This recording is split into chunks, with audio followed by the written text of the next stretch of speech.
Le rapport de la Cour des comptes nous a donné une liste de tous les bâtiments du patrimoine bâti de l'État qui ont été vendus par le régime sortant de Macky Sall. Et je vais vous citer tous les bâtiments, vous allez voir. Je n'aurai pas à vous dire les montants parce que la vidéo risque d'être trop longue. Mais je vais vous parler juste des immeubles.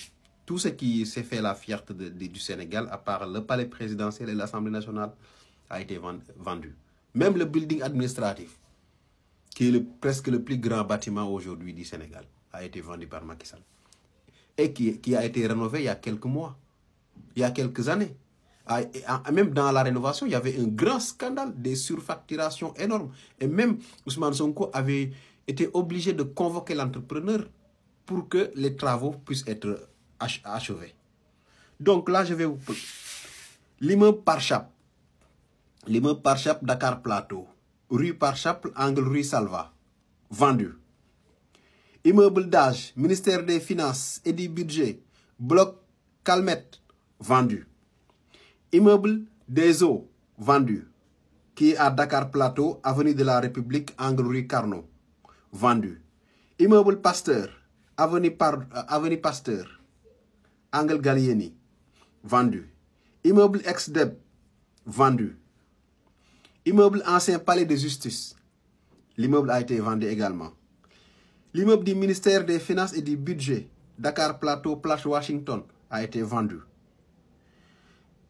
L'immeuble building administratif, le building administratif ou le building Mamadou Dia, que tous les Sénégalais connaissent, qui est l'un des plus grands immeubles de Dakar, qui a eu un projet de rénovation il y a quelques années et qui avait une nébuleuse derrière.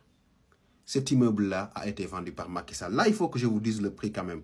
Le titre foncier, c'est le TF 6654/DK-6-18, 108 42.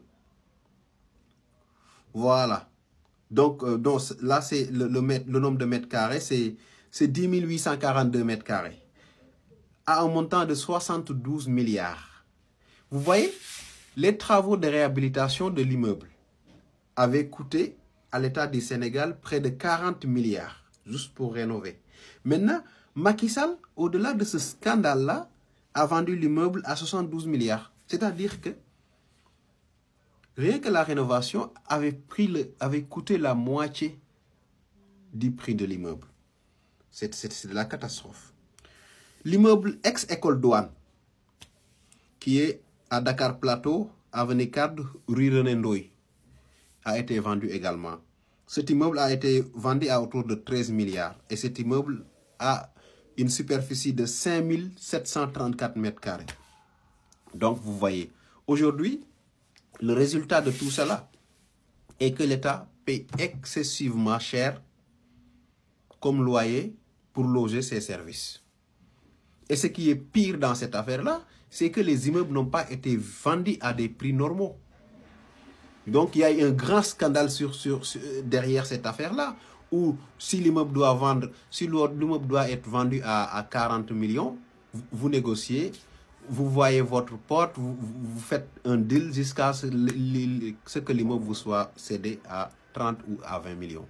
C'est ça exactement qui a eu lieu ici. Et dans certains immeubles, comment ils faisaient même, quand ils savaient qu'ils ne peuvent pas vendre, parce qu'il y a des lois qui les empêchent de pouvoir le faire, une transaction normale, ils étaient obligés de démolir l'immeuble et maintenant de vendre le terrain nu. Et il y a une autre chose qui est grave dans cette affaire-là. Tous ces immeubles, tout ce patrimoine bâti qui a été cédé, vendu, est totalement illégal. Parce que toutes ces transactions-là doivent passer par l'Assemblée nationale. Et aucune de ces transactions n'est passée par l'Assemblée nationale. Donc, ce qui veut dire qu'aujourd'hui, l'État du Sénégal peut bel et bien récupérer ces immeubles-là. Parce que c'est de la grande corruption qui a été mise en place. Et souvent, c'est des potes qui ont négocié entre eux pour récupérer ces immeubles-là à des prix dérisoires. Parfois même, le prix du terrain est plus cher que le prix de l'immeuble. Vous voyez, c'est ça le régime de Macky Sall. Ça, ce n'est que le début. J'arrive avec la version Wolof.